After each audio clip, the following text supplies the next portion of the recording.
Yeah, I like that, like an announcer. Everybody how we take our supplements. Okay, Trish, can you do that again? Can you get us? Hi, good morning, and welcome to Monday Morning Live. Good morning to the morning, greatest staff. show on earth. Saturday Night Live. All right, everyone. Yes, good morning is correct. You might notice that Jackie and I are actually in the Cranford office as we expand our hours. So we are getting back to pre-pandemic hours. This is something that's going on all across the country as people have gotten so used to not leaving their house, to doing everything by Zoom, to not wearing pants anymore. Jackie put on her pants today for the first time in a couple of years. Not true. I always wear pants. Huh? I never gave up pants. Sure. Okay. So we're going to talk today. Are we do get into our topic is about cravings, and anyone who's listening to us has had these cravings that are virtual killers, these cravings that torture and torment us until we give in. And it's one of the things that ruins us when we're trying to be healthy, when we're trying to lose or maintain weight. So we're going to get into that topic, how to approach it. First, I do want to mention that we are at the end of February already. February is too short a month. I wish it was a leap year. But we're at the end, which means the end of a couple of our great promotions. So if you have not taken advantage of the Share Your Love promotion, please do that. If you have not taken advantage of the 10-day launch promotion, please do that. That is a 10-day program that is designed to be a quick or a swift kick in the pants for people to get going. We sometimes have problems getting going, and anyone could do anything for 10 days. I know that for sure, especially when it's only $299. And I've had people lose as much as 7 to 9 pounds on that. So that's right. I'm thinking of someone who you're thinking of right now. GC, she came in the other day. She had lost 7.8 pounds in 10 days. Yeah. It's awesome. So she did. Yeah, it's really, really good. She's going to Florida, I believe. And so she wanted to be ready for Florida. So boom, just like this. No problem. Okay. Anyone else have anything to say before we start on our actual topic today? No, I don't think so. No? Okay, good. I think we're having our first snowstorm tomorrow of the winter. I hope so. We got real snow instead of like a coating. Yeah, I love snow. Yeah, it might turn into a wintry mix, though. There's always that possibility as well. And then I think Friday again, there's another chance. So is that right? I think so. Friday, and I'm hoping I want one good one, like one really good now before I get on the plane. So just get out of the way as I pack for spring break. Honestly, Jackie's going to spring break. Yeah. We have a swim meet this weekend, Jack. We don't need I have a swim meet this weekend. Need a good one. I smell of chlorine. That's my perfume, and I don't even get in the pool. Jackie, don't do too many shots on spring break. It's I'm getting wild. I'm getting wild. You're going to see me plastered all over. Yes. She's gonna see herself plastered at a pool. I have to make sure I accidentally don't go live. Yeah, please. Yes, that would not be good. All right, let's start talking about it. So, Jackie, when you created this topic, what were your initial thoughts about it? You know, it's so funny because everyone's like, when they feel like they're going to go to like, I was just craving. I needed those potato chips. I was craving the that dip. I was craving the ice cream, the dessert, and it's funny. I catch myself even saying those things, but not actually meaning them. Where I've started to take myself out of the equation, right? Where I really think something through before I do it, and like I wasn't even hungry yesterday, and I was like, mindlessly going to go grab something. And I'm like, wait a second, I've been doing so good. I'm not hungry. I know I'm tired. I know I have to go upstairs, but it's earlier than I would normally go upstairs. I was trying to break a bad habit that I created over the past few days of just being up very late and waking up super early. And I was like, what am I doing? And I almost said, and John was calling me, my husband, and I said, he's like, you feel like you want something? I said, I feel like I'm craving something, but I'm really not craving anything. I opened up my cabinets and I said, I don't want anything. I don't want anything that's here. And I did this last week too. And we talked about food. And I don't think anybody seems to understand the relationship with food. And I don't mean how it makes us feel. It's what our body needs. They don't get. And Right.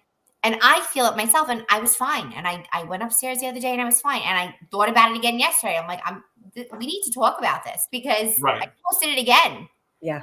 So Jack, let's get into this a little bit. And I do want to have Jen address this question. Mhm. When people aren't hungry per se, but maybe they're tired and maybe they're preoccupied, what's really going on when it comes to cravings? Is that more of an emotional thing? Is it more physiological? And how would we know the difference? So it's actually an underlying nutritional deficiency. So this is a timely subject because I am on program and I craved chocolate like crazy last night, which I haven't been looking for it. It's a magnesium deficiency. So I was opening my cabinets. I don't have chocolate in the house because I set myself up for success because that is my kryptonite, and chips, which are in the house, but I didn't. I went and did a hydromolecular, and then I did some calcium, magnesium, and the chocolate cravings went away. That's How about so much. Yeah, I actually have an article up that I'm going to post after the live on if you're deficient in this, you will crave this. Right. So you have to address it as an underlying nutritional deficiency. So one of the things that happens on a program, besides the fact that detox and fat burning and whatever, the cravings go away, a big part of it is because so many of our supplements address those underlying deficiencies. So it really is kind of that simple once you know what you're looking for. Correct, right? So cravings are very often indicative of a depletion in nutrition. Now, by the way, hi, Danielle. Welcome. She says, good morning, beautiful Good people. morning. Good morning. I assume she's referring to us. Thank you, Danielle. 4 out of 5. What'd you say? I said, Yeah, okay. got it. Yeah. Let's not say who they are, actually, but certainly not me. But when we're talking about nutritional deficiencies, when we talk about nutrition in general, really there's only two problems in nutrition. There's only two things that have to be addressed. Mhm. One is depletion, and the other is toxicity. Right. So it's as simple as too little of the good things and too much of the bad things. Right. That's what it boils down to. Now, Jen is saying that there are nutritional deficits that occur in the body, and our cravings indicate this to us. But Jackie mentioned the fact that she was tired, and I think that's a key component. We don't want to miss this. Corinne, Trish, do you ever find yourself either looking for food because you're tired, or just with less willpower, less ability to resist because you're tired? All the time. I just tend to, like, if I'm tired, I'm just like, okay. And you're eating just to eat, not because you really need it. And then you're not thinking about it. Excuse I me. see you on right now. Yes, yeah, give her a candy bar. No, but it's funny. You go off this. I'm looking back now at bad habits that I started to do around the holidays, and I noticed that I also like to consider this seasonal, even though this happens all year round. Obviously, Sure. This time of year, obviously, you're out and about, you're running around. It's the drive off the holidays, then it's dark earlier, and it's just I feel, as much as you want to be in a sense of control, you're just kind of like in the motion. And then you get a little fire under your butt where it's like, oh, the weather's getting nice. That's why I kind of make the joke about it. When if I'm on program or I'm doing the right things and I want an extra couple of days just to like get my act together, I'm like, oh, I needed that snowstorm. I needed that rain. I'm like, this is God saying you have another chance. This is another day. Like you have one more day to do it. Jack, you're hitting on something here, possibly unwittingly, but it's genius. So I do want to get Trisha's feedback on what happens when she's tired. I want to discover if this is a universal thing, and then I want to address what is happening. Why being tired, why being exhausted plays such a huge role, I believe, in cravings. Trish? Yeah, so I've noticed, especially lately now being on program, if I am tired, I'm looking more to fill, I don't know what, like I'm looking through the closets or I'm opening up the fridge and just kind of looking. There's really nothing in there that I would eat at that point. But, I'm looking for something, and then it becomes into like being bored and tired and So I've honestly been just going to bed. Yeah. Like, That's the answer. Got it. Yeah. Well, we don't want to go to bed at 6 o'clock. I mean, no, but mine it you do hits wanna- more at nighttime because I used to be a nighttime snacker, like sit in front of the TV and then snack, and you Sure. know, so for me, I think, and then I'd still be tired at that point, but it would just be Still do doing it. something to keep me awake to watch Mhm. whatever I wanted to watch. So at that point, so now I just go to bed. Right. Well, I want to hit on this point because I think this is really important, and we're liable to take an unexpected turn here. Yeah. But it seems like the worst thing for cravings, the worst thing for eating things that we don't want to eat, for discipline itself, is when we go on automatic. Mhm. Yes. Right? There's when we become like machines and robots, and we're not actually commanding ourselves. It's the automaticity of the body that's taking over. Mhm. And at that point, we're absent, and then that takes over, and it wins. Yeah. So how do we not go on an automatic behavior, especially when we are so tired and we're being pulled in so many directions, and sometimes all we want is a break? Jennifer. I don't think we have enough time in this live to address that. Two-part. Basically, one of my mistakes is that I go to bed when I feel like it, not by the clock. And that is something that I am struggling to address because I'm a night owl. But the body can either fuel itself by two ways: sleep or food. So if you're not getting enough sleep, it's going to crave food to keep going, right? And a lot of the hormones that suppress appetite and that allow weight loss are released when we sleep at night. So if we're stretching the day into night and crunching down where we're up our regular time or earlier, we're going to want something to keep going. So you have to kind of give the body what it needs. Sleep, in addition to that, is a deficiency. Like tiredness is a deficiency. It's a B deficiency, in particular B1, and it is also a the other one, iron deficiency. So if you're low iron, you're not getting oxygen, because iron-rich blood gives you oxygen. Also, it's oxygenating. And, you burn through a lot of B1 during the day. The body naturally burns through it. If you're thinking in particular, if you're, we all do a lot of desk work in addition to being up on our feet and running around.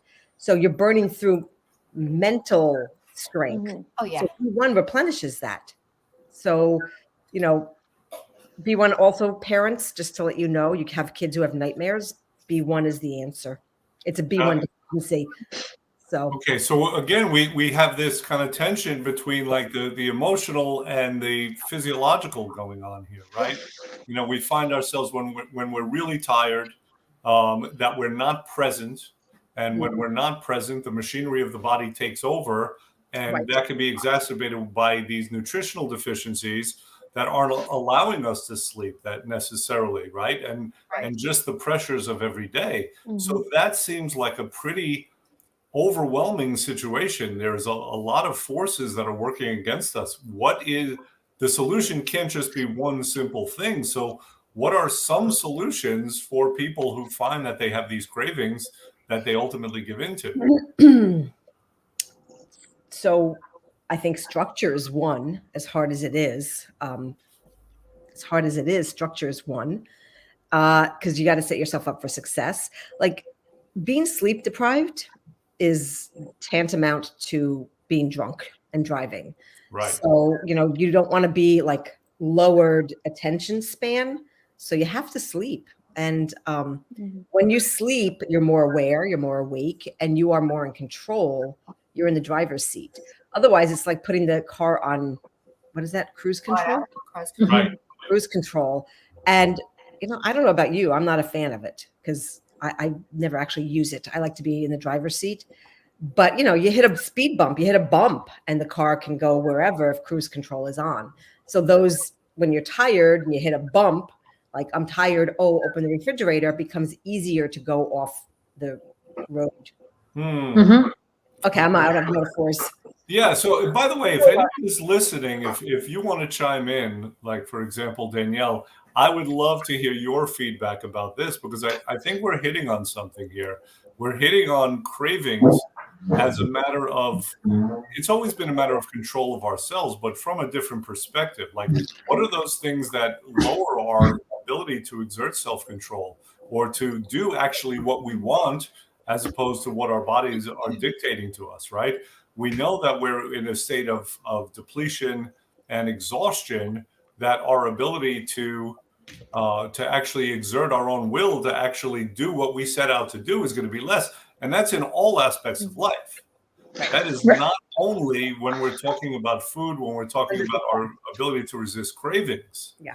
So, Corinne, what is your strategy? And if you don't have a strategy about, dealing with these cravings, about raising up your own self-control or not getting into those states, what do you think you should do in order to be more present and exert more control? So some of the things that I do is if I'm like craving chocolate, I always have Creo brew in the house, and I'll make myself a Creo brew because it's kind of It's a substitute. Yeah, I'm substituting it. If I'm craving chips, then I'll make like zucchini, and I'll like kind of make like a zucchini chip.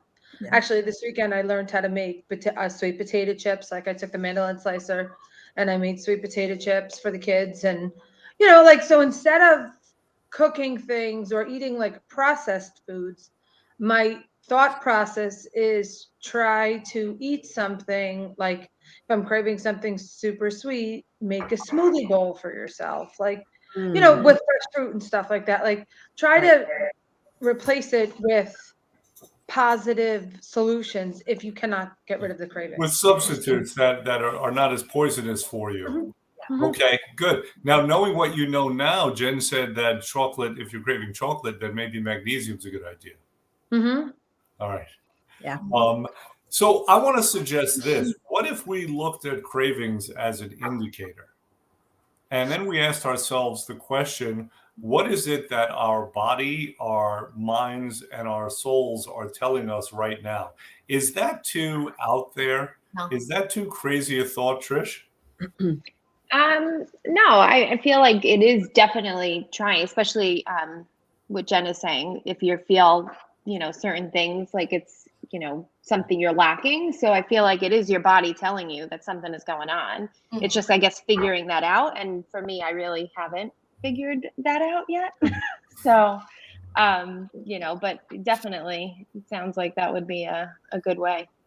Yeah. Well, I'm gonna suggest this as a challenge that you ask yourself that question next time that we all do this, right? What is it indicating to, what is it not, again, what is it saying about our energy, about how present we are? What's missing? What are we trying to fulfill?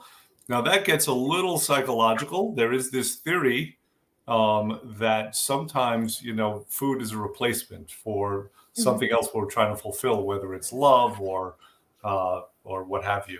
Some people say sex. It's also a sensory pleasure. So have you guys heard this theory? Jack and Jen, have you heard this, that food as a replacement for love? Oh, absolutely. I mean, they find comfort in it. I mean, it's considered a comfort on many levels, even if it's something even if it's something healthy. I mean, people try to overindulge, like winter, I want comfort food. And they automatically assume, like, I think comfort food and the classic, it's creamy tomato soup and a grilled cheese, or like a French fry, something hearty and heavy and warm because it hugs your body, it hugs your soul. You feel that connection.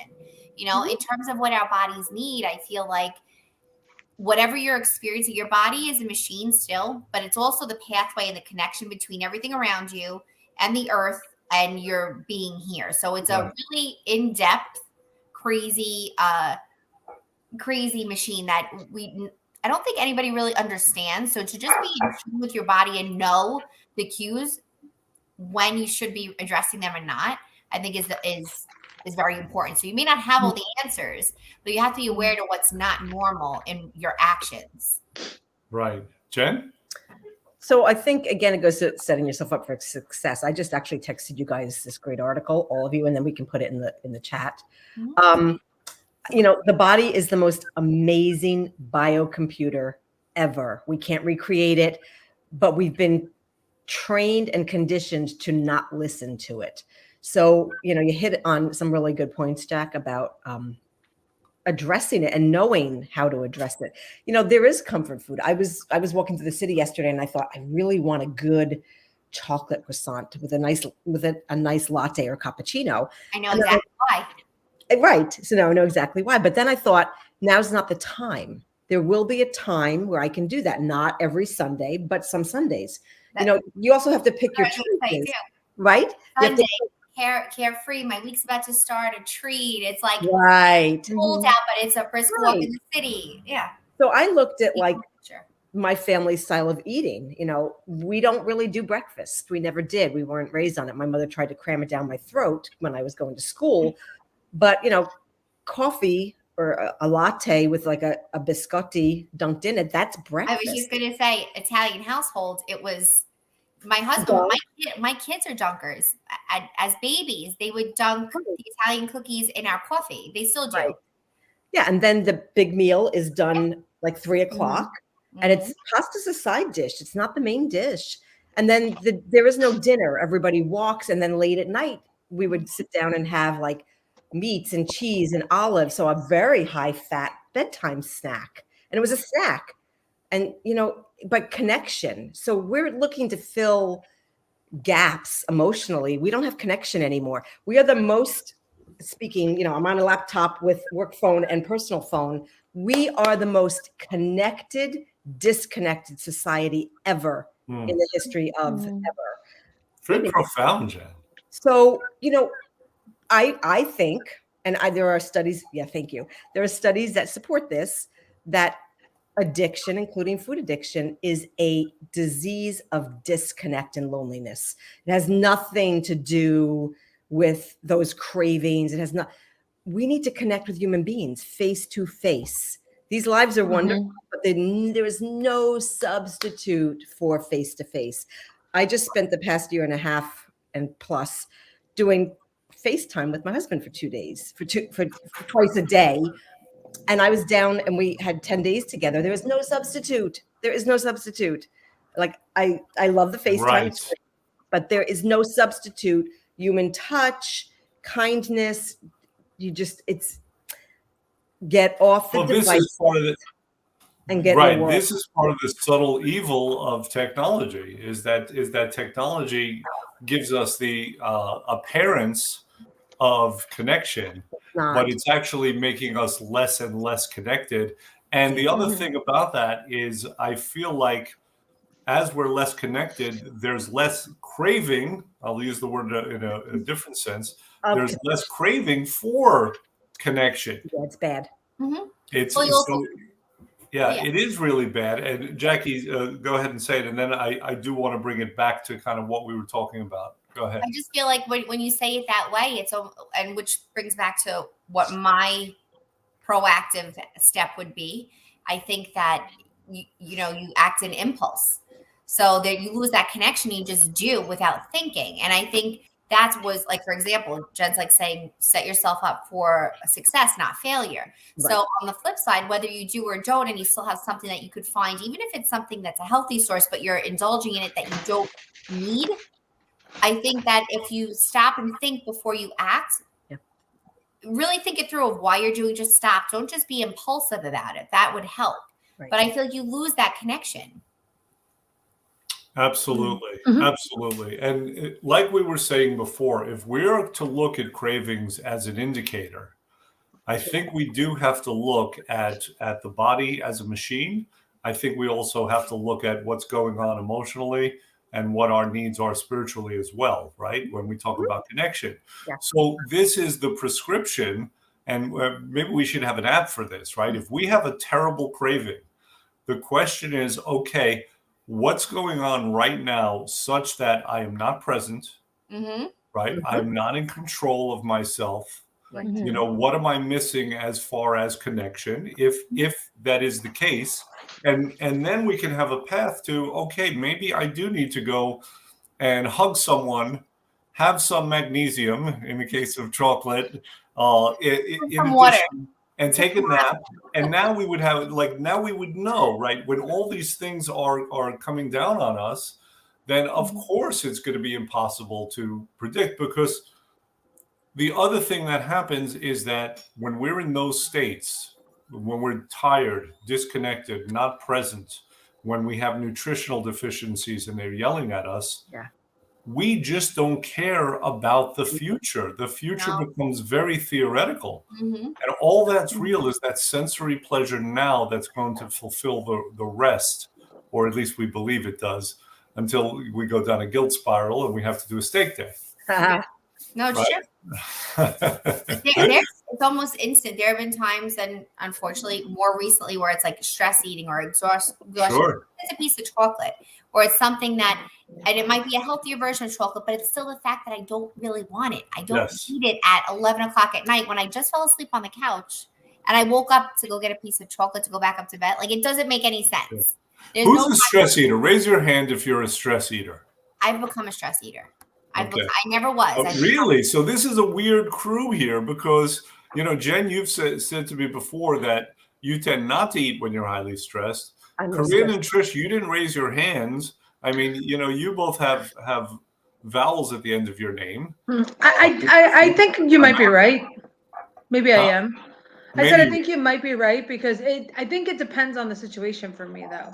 Like, if I get bad news about my child, for example, then I want to eat chocolate. But Okay, got it. So that's a stress eater. it Raise your just depends. Okay, I was mad. I was never. I became a stress eater. I used to do the reverse. If I was stressed, I wouldn't eat. Correct. Yeah, me too. I wouldn't drink. I wouldn't eat. I would just kind of go with the motions. Like, even sipping water, I wouldn't. I just kind of, I feel like I couldn't nourish anything. Right. By the way, if you're joining us now, and Joe, I do see what you wrote, and you will be getting that list. But now we're talking about cravings, why they can be so difficult to overcome, what the path is to fixing them. Do not forget, regarding, if we're talking about a formal program, we do have a couple of promos going on now. They will be ending up. So please call in if you know somebody. We are trying to encourage people to encourage their loved ones. And as a result, we have both the Share the Love promo, which entitles your loved one to 14% off a program, plus you an extra 10-day bottle, which is amazing. We also have the 10-day launch, which is that kick in the pants that you need, because anyone can do anything for 10 days, even people who don't think they can. So if you're interested in that, definitely call, because that is going away after tomorrow. All right, so we're going to get back to our topic. Jackie, you were about to say something. Yes, just before we jump back into our topic, if you could just possibly, under private chat on the right-hand side, can you copy and paste the link that right there and put it in comments, because I'm unable to? I can't, Oh, but I you will are, afterwards. that's the one that you sent, Jen. Got it. I put it here, but I can't put it in comments. But I want everyone to be able Can't to see either. it. Yeah. Let's make sure we put whatever we need. Definitely Right? put it out there, but I want everyone to be able to click on that if they can. Yes. You know, we've concentrated mostly on chocolate. Is there a reason that we've been only concentrating on chocolate cravings? There are all kinds of other cravings. When Jen, when mine are somebody wants chocolate. something, We're When- all women. yeah. Women Well, crave chocolate. Yes, and when you think about it this way, right? When you think about it as trying to fulfill a need, so we have physiologically, people are depleted in magnesium, and people do need to sleep more and get some instant energy. Chocolate provides that. Yep. When you talk about love, we associate chocolate with love, and as a matter of fact, it kind of releases the same chemicals that the feeling of love releases, right? So no wonder chocolate is such a big topic of cravings. But what about savory cravings? Oh, that's me. So that's my. It's not always chocolate. Sometimes it ends up being chocolate because there's nothing else. But or I'm being lazy and not wanting to say it. But savory. I mean, I could nosh on a whole meal if I get into that craving, and that's the bad part. Right. It's not just a piece of something. So what does it mean, Jen, when people crave savory delights? It's a zinc deficiency. Salty foods, savory foods, it's a zinc deficiency, which is, and Someone's calling in. Yay! Look at that. That's more for the list. And omega-3 fatty acids. So, zinc addresses a lot of things. So if you have like hair falling out, if you have spots on your nails, there are lots of indicators that show that you have a zinc deficiency. So people often comment that our hydromolecular, which is a magnesium supplement, tastes funky. That's an indicator that you're magnesium deficient. If you have a migraine and you take magnesium, it tastes bad. That's an indicator that you're magnesium deficient. Zinc is the same way. If you take zinc and you have like a metallic taste in your mouth after taking zinc, you're zinc deficient. Right. So very fascinating what the body does for us, right? Like it tells us what to do. Tell us we're ignoring it. Yeah, we've been trained to. We've been taught that, the white coats can just fix everything. And, they're there for a reason, not negating that. We need them for certain things. But there are so many things like, wait, what is it? You've always had the power, my dear. You just have to find it for yourself. Learn it for yourself. And you have to be able to recognize what your body's trying to tell you. Right.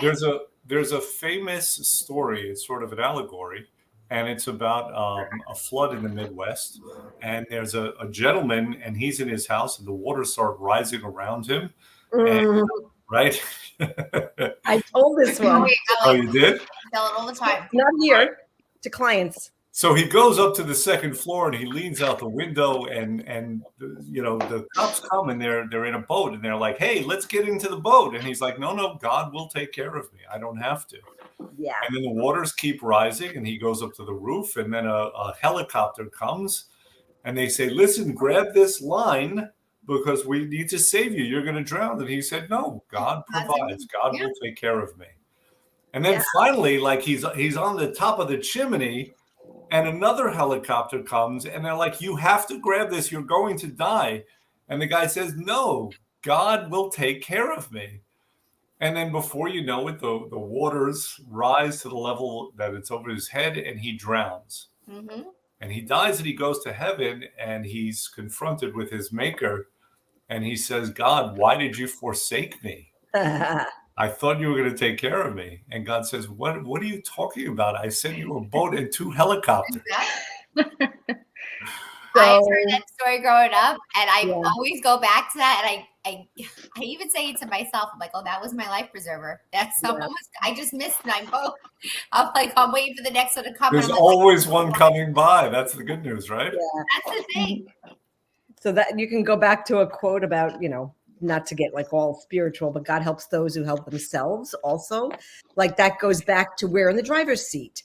You may have a co-pilot to help you at times. We are in the driver's seat. Right. But in this context, it's about listening to Your body. Yeah, it's and not only our bodies, but initially what our bodies are saying to us right that it needs. And we've lost that ability to kind of do that, it seems. So it goes back to knowledge and education. And it is easier to defer power to somebody outside of us when we really have a lot of the answers here. So, one of the things that's really cool is for each and every illness or symptom we have, there is a corresponding natural address for that. And people keep saying, I'll have people say, but the medicine, having been a little privy to the process of how medicines are made, they go out and they find a natural product and they bring it into the lab and they replicate it. The reason is that a natural product can't be patented, so there's no money in that. So it has to be replicated in an unnatural synthetic way. So all you're doing when you take medicine like aspirin can be found in like white willow bark. So we have corresponding natural ways for everything. It's time consuming, it's not instant, and it takes a lot of work to do it. Right. It's seemingly not as effective because it's not as instant, it's not as intensified. Long term, it's better. Right. So understood. Okay, cool. So listen, I think that's all we want to give people today. This is a lot to think about. If you start considering your cravings and start looking at it from a holistic, meaning whole perspective, right? Not just that you are somehow out of control and undisciplined and worthless or whatever we put ourselves through, right? We don't do that. That there are reasons. What'd you say? Not a punishment. Yeah, don't do that. Yes. Yeah. There are reasons and there are causes. And if we look at those cravings as feedback, it will tell us what needs to be addressed, what needs to be healed. So I want to give everyone that perspective too. Speaking of feedback, I say we go part 2 next week and Yeah. discuss crushing them. Maybe we could talk about key supplements, especially the month of March, where we're transitioning in between seasons. I feel like March is Got it. Fair enough. Okay. So at the very least, we'll start with that and we'll see where we go.